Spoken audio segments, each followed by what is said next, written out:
నా దేవుడు మిమ్మల్ని మీ కుటుంబాలను నిండాళ్ళు దీవించనుగాక. ఈ ఉదయకాలం నుంచి సాయంత్రకాలం వరకు నీ రెక్కల నీళ్ళ భద్రపరిచి ఇలా మేమందరం కలుసుకొని నీ మాటను ప్రకటించటానికి నువ్వు ఇచ్చిన కృపను బట్టి వందనాలయ్యా. నీకేమిచ్చి మేము రుణం తీర్చుకోలేము. నిన్ను స్తుతించి నిన్ను ఘనపరిచే యోగ్యత మాకు కలగజేయమని ఈ రాత్రికాల సమయంలో ఆయనతో కొన్ని మాటలు దేవుడు లేఖనాలను బట్టి తెలుసుకోవాలి. మనల్ని ఏ మాటలు మాట్లాడమంటున్నాడో, మనల్ని ఎవరితో నడవమంటున్నాడో, మన జీవితాలు ఎలా మార్చుకోమంటున్నాడో, ఆయన నేను నీకేం చేస్తానో నువ్వు ఎలా మాట్లాడాలని కొన్ని మాటలు మనం తెలుసుకోవాలి ఈ రాత్రికాల సమయంలో. బైబిల్ ఉంటే అందరూ తీసి చదవటానికి ఇష్టపడండి. కీర్తనల గ్రంథము 25వ కీర్తన 5వ వచనాన్ని నేను చదువుతున్నాను. అందరూ కూడా బైబిల్ ఉంటే తీసి చదవండి, లేకపోతే వినండి. వినుట వల్ల విశ్వాసం కలుగును, చదువుట వల్ల జ్ఞానం కలుగును. ఈ రెండు కూడా మనకి హృదయాలను భద్రపరుచుకోవాలి. దేవుడు నీతో నాతో కూడా మేలైన మాటలు పలికించాలని, మేలైన వినాలని నిన్ను నన్ను సిద్ధపరిచాడు. ఆ మేలైన మాటలే మనలో ఉంచుకుందాం. మీ కీర్తనల గ్రంథం 25వ కీర్తన 5వ వచనాన్ని నేను చదువుతున్నాను. నన్ను నీ సత్యమును అనుసరింపజేసి నాకు ఉపదేశము చేయము. నీవే నా రక్షణకర్తవైన దేవుడవు. దినమెల్లా నీ కొరకు కనిపెట్టుచుంటున్నాను అంటున్నాడు.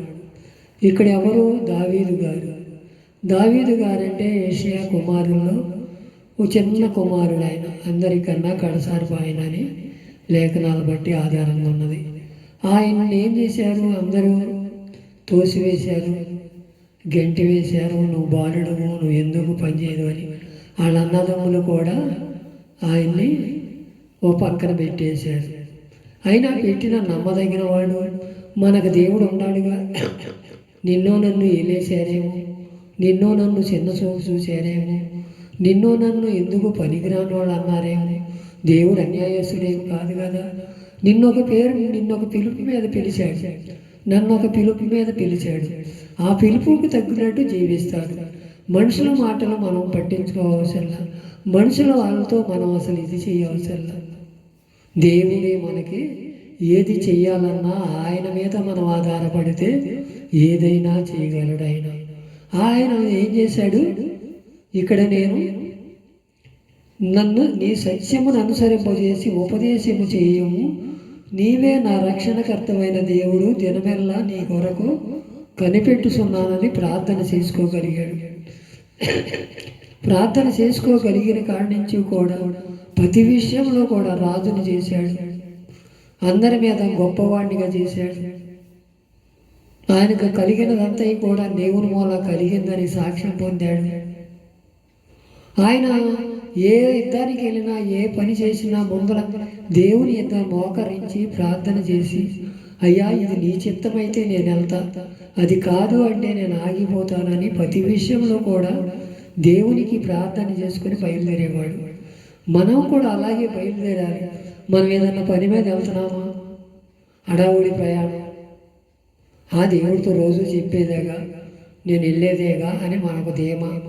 ఆయన ముందర మనం హడావుడి ఏం ప్రార్థన చేస్తాం? అయ్యా నాకన్నా నువ్వు ముందర ఇల్లు, నా పని అంతా చక్కబెట్టు, నా గురించి వాళ్ళ మీద యజ్ఞమాడమని మనం ఆయనకి సంజాయి చెప్తాం. మనం దేవుని దగ్గర అసలు మనం అడగం. నువ్వు నాతో వెళ్తున్నావయ్యా, నా ముందర ఉంటున్నావయ్యా, నాతో నాకు కలిగినవన్నీ నీ మీద వేసి వెళ్తున్నానయ్యా అని అంటున్నా. మనం ఆయనకి ఒక మెమోరాండం లాగా సమర్పిస్తున్నాం. అది ప్రార్థనలా కాదు. అది ప్రార్థన అనేది ఎలా ఉండాలంటే మోకరించగలిగాలి. ప్రతి విషయంలో ఆయన వచ్చే జవాబు కోసం ఎదురు చూడాలి. అంతేగాని నాకన్నా నువ్వు ముందులో ఉంటున్నావు, నా పని అంతా అక్కడ చక్కబెట్టినా నేనంతా, నువ్వే నా దేవుడు, ఈ మాటలు ఆపేసి ఆమె ఈ మాట అంటానికి కూడా ఒక్కోసారి టైం ఉంటుంది. నాకు తెలుసా వాళ్ళతో నేను ఎలా మాట్లాడాలో నాకు తెలుసు, అన్నీ నేను మాట్లాడేస్తాను. ఆ ఊరు వెళ్ళే దారి తెలుసు, వాళ్ళతో నేను ఎట్ట మాట్లాడాలో తెలుసు, అన్నీ నిన్ను అడగవసరం నాకు తెలుసు. ఇక్కడే మనం జారిపోతున్నాం, పడిపోతున్నాం. ఇంకొక రకంగా చెప్పాలంటే దేవునిలో సన్నగిల్లిపోతున్నాం. అది దేవుని చిత్తం కాదు.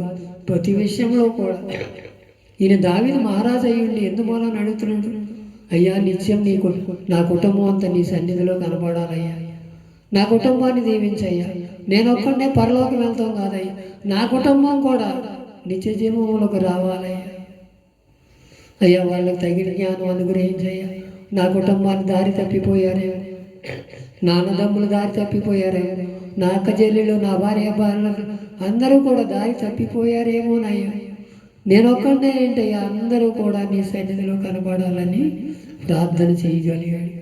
ఆయన ప్రార్థన ఆలకించగలిగాడు. అలాగే నిన్ను నన్ను కూడా అలాంటి చూడాలని ఆశపడుతున్నాడు. యెషయా గ్రంథము 49వ అధ్యాయము 2వ వచనం నేను చదువుతున్నాను. నా నోరు వాడిగల ఖడ్గముగా ఆయన చేసి ఉన్నాడు, తన చేతి నేలలో నన్ను దాచి ఉన్నాడు, నన్ను మెరుగుపెట్టిన అంబులు పొదిగా చేసి ఉన్నాడు. అంబులు పొది చేసి ఆయన చేతిలో పెట్టి ఉన్నాడంట. మనల్ని చూడు ఎంత ఇదిగా చేస్తున్నాడు ఆయన. ప్రతి విషయంలో కూడా నా నోరుగా వాడిగల కట్టుకొని చేసావయ్యా, నేను ఏది మాట్లాడినా నీ మాటలే ఉండాలయ్యా. వాడిగల గంట అంటే 2 అంచెల కట్టుగా, అదే వాక్యం. ఆ వాక్యాన్ని మనకి ఇష్టం వచ్చినట్టు మలుచుకోవటం కాదంట, మనకి ఇష్టం వచ్చినట్టు మాట్లాడతాం కాదంట. అది దేవుని ప్రణాళికలో మాట్లాడాలి, దేవుని మాట అయి ఉండాలి. మన నోరును కాసుకోవాలి. ముందర మనం దేవుడు ఏం చెబుతాడో దానికోసం ఎదురు చూడాలి. అంతేగాని మన ఇష్టం వచ్చినట్టు మాట్లాడి ఇటు నాకు అంబులు పొదిచ్చాడు, నాకు అన్ని తలాంతులు ఇచ్చాడు, ఇన్ని తలాంతులు ఇచ్చాడు, నేను బిషప్ని, నేను పెద్ద పాస్టర్ గారు, నేను చెప్పిందే వేదం అనే ఆలోచనలో ఉంటే దేవుడి మీదటైనా దాన్ని సరి చేసుకొని తగ్గించుకొని, అయ్యా నువ్వు నా నోరును వాడిగల నోరుగా చేసావయ్యా, 2 అంచుల ఖడ్గంగా చేసావయ్యా. ఆ వాక్యాన్ని నేను ఇతరులకు ఎలా పంచాలో, ఇతరులతో ఎలా మాట్లాడాలో నాతో ఒకసారి మాట్లాడయ్యా, నీ జీవపు మాటలు నాలో ఉంచయ్యా అని మనం ఒక తీర్మానం చేసి అడగగలిగితే దేవుడు అంబులు పొదిగా చేసి పెట్టి ఉన్నాడంట. ఆయన దాచిపెట్టి ఉన్నాడంట మన మాట. మనం ఏం మాట్లాడుతున్నామో, ఏం చేస్తున్నామో అన్నీ కూడా ఆయన రేపు లెక్కప్ప చెప్పాలి. దేవునితో మనం ఎలా మాట్లాడగలిగాం, దేవునితో ఎంత సావాసం చేయగలిగాం, ఒక్కసారి మన హృదయాలు మనమే పరిశీలించాలి. అదే లోకా సువార్తమానం 21వ అధ్యాయం 14వ వచనం అంటున్నాడు, కాబట్టి మేమును సమాధానము చెబుదమా అని ముందుగా ఆలోచించకుందామని మీ మనసులో నిశ్చయించుకొనుడి అంటున్నాడు. మనం ఎవరి దగ్గర వెళ్తే మన సొంత మాటలే మాట్లాడేస్తాం. అడేదన్నా మాట్లాడితే ఆ మాటని అది తప్పైనా ఒప్పైనా అడిగి సమాధానం చెప్పే విధంగా మనం మాట్లాడేస్తాం. ఆయనేమో ఆగండి, చూడండి, చూసి మాట్లాడండి, అక్కడ ఏం జరుగుతుందో దాన్ని బట్టి మాట్లాడండి, ఆలోచించి మాట్లాడండి, సమాధానంగా ఉండండి, ఐక్యత కలిగి ఉండండి, మీ ఇష్టం వచ్చినట్టు మాట్లాడబాకండి ఆయన మనల్ని పదే పదే చెబుతున్నాడు. అయినా సరే మనలో మార్పు కలగట్లా. అట్ట చెప్పాలా వాక్యం, ఇట్ట చెప్పాలి వాక్యం, అడిగి అసలు వాక్యం చెప్పటమే రాదు, అడిగి పాట పాడటమే రాదు, ఇది ఒక సేవకుడు అని నిందలేస్తున్నామే. కానీ మనం ఏం మాట్లాడుతున్నామో, మనం ఎలా ఉన్నామో, దేవుని సన్నిధిలో మనం ఎలా కనిపెట్టుకుని ఉన్నామో ఒక్కసారి మన హృదయాలు. ఆయన అదే అంటున్నాడు, మీ మనసులోనే నిశ్చయించుకోండి, మీరు ఏది మాట్లాడాలో తేరి చూసి వాళ్ళు ఏం మాట్లాడుతున్నారు, అది మంచా చెడా అని మనం ఆలోచన చేసి మాట్లాడమంటున్నాడు. నిన్ను నన్ను అలా మాట్లాడగలుగుతున్నామా? మాట్లాడగలుగుతున్నావు. నీ సత్యము నేను అనుసరించి నడుస్తానయ్యా, నీ జీవపు మాటలు నాలో ఉంచాయని అంటున్నామే కానీ ఆ మాటలు మనకి ఫలించాల. మనం ఎవరినైనా సరే దూషించేస్తాం, ఎవరినైనా చిన్న చూపు చూసేస్తాం. అది దేవుని చిత్తము కాదు. దేవునిలో మనం నడవాలంటే ఆయన సత్యమును అనుసరించాలంట, నీతిని అనుసరించాలంట, యథార్థంగా బతకాలంట. ఏ కోరుకుంటున్నాడు ఆయన దేవుడు? నిన్ను నన్ను కూడా. అలాగే ఇర్మియా గ్రంథము 1:9 అంటున్నాడు, అప్పుడు యెహోవా చెయ్యి సాపి నా నోరు ముట్టి ఇలాగూ సెలవిచ్చెను, ఇదిగో నేను నీ నోటికి నా మాటలు ఉంచి ఉన్నాను అంటున్నాడు. ఆయన మాటలే మనం ఉంచాలంట మన నోటిలో. మనం ఏ మాటలు ఉంటున్నాం? మనం ఆయన చెయ్యి సాపుతున్నాడు మనకి. ఆయన దీవించడానికి ఆయన చేతులేవి కొరసకాల. ఆయన ఇప్పుడు కూడా దీవిస్తానికి ఇష్టపడుతున్నాడు. మన అవిధేయతను బట్టు, మన అహంకారాన్ని బట్టు, మన పాపాలను బట్టు దేవునికి మనం దూరం అవుతున్నామే, కానీ ఆయన ఎప్పుడూ కూడా మనల్ని ప్రేమిస్తూనే ఉన్నాడు, మనతోనే ఉంటాడు. మీరు సత్యంగా నడవండి, యథార్థంగా నడవండి, అదే మీకు కాపుదలగా ఉంటుంది అంటున్నాడు. మనం ఎంత బోధిస్తే ఏం సుఖం? ఎదట వాళ్ళ మీద ప్రేమ లేనప్పుడు, ఎదట వాళ్ళని దూషించేటప్పుడు మన నోరును కాసుకోమంటున్నాడే.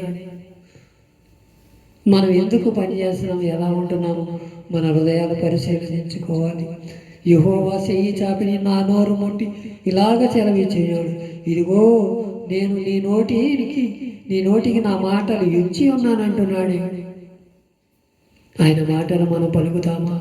ఆయన సత్యమును అనుసరించమంటున్నాడు, నీతిని అనుసరించమంటున్నాడు, యథార్థంగా ఉండమంటున్నాడు. అవి నీలో నాలో ఉన్నాయి. ఒకసారి మనల్ని మనం పరిశీలన చేసుకుందాం. ఇక్కడ 3 మాటలు ఇచ్చాడు. ఏమంటే, నీ సత్యమును నేను అనుసరిస్తాను, నా నోటి నింట వాడిగా కట్టుగా చేయమన్నాడు. మూడోదేమో, నీ నోటికి నేను నీకు తోడై ఉంటాను, నువ్వేమి పలకవలసినది నేను పలికిస్తానంటున్నాడు. ఆయన మాటలు విందామా? ఆయనలో జీవిద్దామా? ఒకసారి ప్రార్థన చేసుకుందాం అందరం కూడా ఈ మాటల గురించి. అయ్యా, నేను ఇప్పటి వరకు నేను సత్యము తెలుసుకోలేకపోయానయ్యా. నేను ఏది పడితే అది మాట్లాడేనేమనయ్యా. నా నాలుకను కాల్చయ్యా. నీ చిత్తంలో నేను ఉంటానయ్యా. నా నోటికి నువ్వు బోరై ఉంటానన్నా. అయ్యా, నా మాటలే నేను పలికానేమో, నీ మాటలు నేను పలకలేను. అయ్యా, రెండంచులు గల నీ వాక్యాన్ని కట్టుకంగానే చేత పట్టుకొని నీ వాక్యాన్ని ప్రకటించే యోధుడికి మమ్మల్ని సిద్ధపరుచునాయన. ఈ రాత్రికాల సమయంలో సరైన తీర్మానం చేసుకుంటున్నాం. సత్యమును అనుసరించమంటున్నాం, యథార్థంగా జీవించమంటున్నాం. అయ్యా, నీ చిత్తంలో మేము ఉండటానికి సహాయం చేయండి ఆయన. ఇప్పటి వరకు మాలో అవిధేయత ఉన్నదేమో, మాలో అసూయత ఉన్నదేమో, మాలో చేయకూడని కార్యాలు మేము చేస్తున్నామేమో. మా తప్పులు మేము సరిచేసుకొని నీ సన్నిధిలో యథార్థంగా జీవించే కృపను దయచేయను ఆయన. నా నోటికి నువ్వు తోడే ఉండేనాయన. నేను పలకవలసిన మాటలు నీ నోటికి నేను బోరై ఉంటాను, నరపుత్రుడాను చక్కగా నిలవడమని నువ్వు నాతో చెప్పిన మాటలు నేను జాగ్రత్తగా దాన్ని పాటించే కృపను నాకు దయచేయమని ఒక తీర్మానం చేసుకుని ఆయన ఎదట మోకరించి అడగగలిగితే సత్యమును అనుసరించి నడుద్దాం, యథార్థంగా జీవిద్దాం. ఆయన మాటలు మనం ప్రకటిద్దాం, ఆయనలో మనం జీవిద్దాం. ఇట్టి మాటలు దేవుడి వెనుకడిలో దీవించి ఆశీర్వదించును గాక. ఆమేన్, ఆమేన్.